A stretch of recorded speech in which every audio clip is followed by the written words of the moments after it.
Get on here and let's do a 9-month update. August 23rd marked 9 months. Wow, 9 months. 9 months is such a heavy number to me. I'm just so thrilled. Wow. Wow. And we've come a long way. I was looking at past videos earlier, and I can definitely see the progress after looking at the videos. I mean, it's hard to see your progress because you're constantly looking at yourself all the time, but I've come a long way.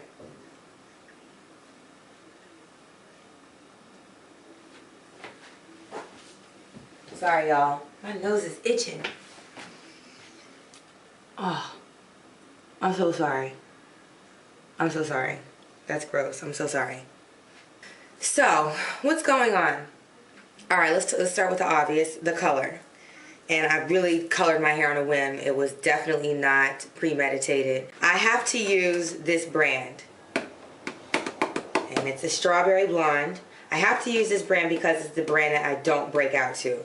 I used to use Clairol faithfully until one day, out of the blue, I developed an allergic reaction to it. My ear got super swollen, very crusty and itchy, and it was not a good look. So I have to do the allergy skin test if I try a new brand of rinse or dye just to see if I break out. But Revlon, this is it was like 3 something at best, cheap, and it works just fine for me. But it took pretty well. Hopefully you're able to see the color. You can see it really well right there. Yeah. And I just scattered it throughout. So let me see if I can give you a close-up.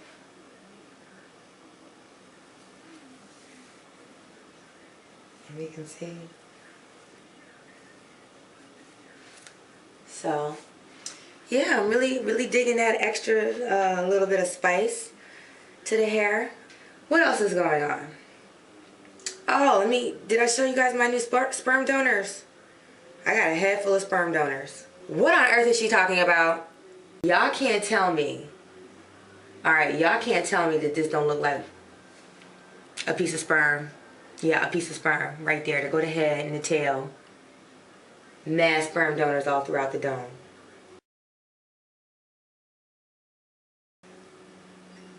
And I'll tell you what happened to create these sperm donors. So obviously the hair is budding, and I'm not pressed about the bumps and lumps anymore. But attached to the bud are little tails. Like right there is a tail. Right here, that's a good one. There's my that's the queen bee sperm donor. Right there. So attached to the bud is this little skinny tail. And I can't stand them. I'm going to clip them eventually. Gots to clip them. But let me tell you what happened. So I think I did that. That's probably a result of me being obsessed with Bantu knots. I'm a Bantu bride. Be the first to tell you. I'm addicted to Bantus. So after I wash, I usually throw my hair in Bantu knots. And what I've been doing, which I think is creating these tails. So let me just use this front chunk. Oh man, I'm so sorry. My nose never itches, never.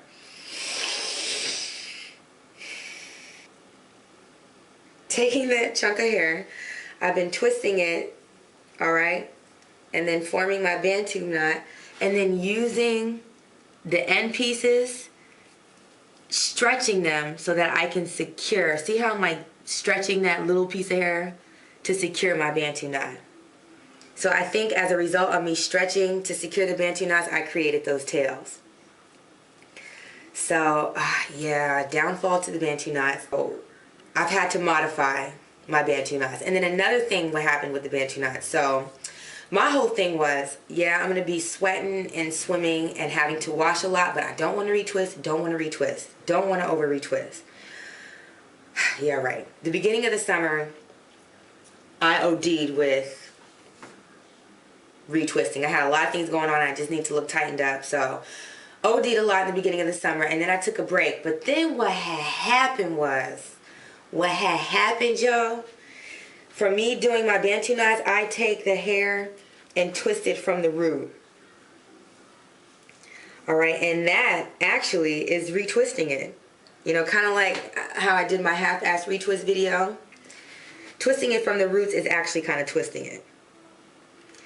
And then what I noticed is that my locks kind of thinned out a little bit. As opposed to where they were at the beginning of the summer, they definitely thinned a little bit more. And I'm so after the look of fuller locks. I definitely want my locks to swell up a bit. I've had to modify my Bantu knots because you can't tell me that I can't do Bantu knots. What? I'm a fiend, y'all. I'm a fiend. I start scratching and itching and, oh, where my Bantu? I need a Bantu. So I've modified it and it seems to be working. So what I do is ever so gently take that chunk of hair, and I'm only really twisting it a little at the tip just so I can bind them together. And then what I do is gently form, gently, not even pulling and stretching, gently form a little knot, and then I go in and secure with a little rubber band, like so. So that's how I do my Bantus. And it's just a better method to use without adding so much stress and pulling and tugging on my hair. Ugly is allergic, highly allergic to Bantus. He don't fuck with them at all. Start sneezing and wheezing, he stays away from them. I like the Bantus because they add a bit of texture and oomph to the hair. Oh my gosh. Oh my goodness. I'm so sorry, y'all. I am so sorry. My nose is itching like crazy. So it adds more oomph. I don't really like the look of straight locks. I need them to have a little bit of bounce or something. It doesn't necessarily have to be curly or like a braid out wavy. Just have a little bit of kick and flair to it. That's it. So Bantu serve for that purpose too. But yeah, I've been shampooing with my Dr. Bronner's. I kind of ran out of the peppermint, so I'm down to a little bit. But my main man, Frankie D. What's up, Frankie? Frankie has, he uses the almond soap, and he's had wonderful things to say about it, so I picked this up to give it a try. I'm going to stick with Dr. Bronner's. I don't have any beef with it. I love how it cleans. It's a good product. I mean, with the peppermint soap, my homegirl uses that Dr. Bronner's peppermint soap to brush her teeth. It's a super versatile product. If it ain't broke, I ain't gonna fix it. So there's no need for me to try a new product. Not a product junkie. I've been using the same stuff I started with, which is my aloe vera and lemongrass gel to retwist my hair. And I use coconut oil to moisturize. And sometimes I'll spray the hair with my concoction of jojoba, water, lemongrass, and vegetable glycerin. Every so often, just spraying. And that's it. I mean, nothing major. Nothing major. Not a product junkie, and all is well. I don't have any major problems with buildup. I don't...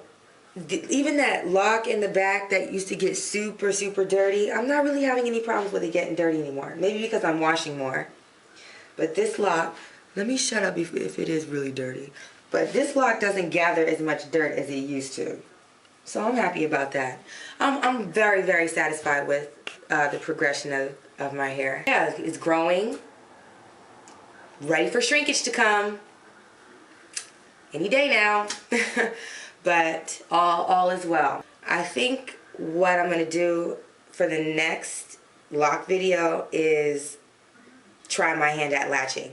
And thank the Lord Almighty, Kyo Chemist has been doing a series, which I'm just so thankful for, because I have been thinking about latching, but she's doing a series on the staying power of latching. And she latched her hair, and then every so often she kind of updates throughout her washing, so you can see how the latching holds.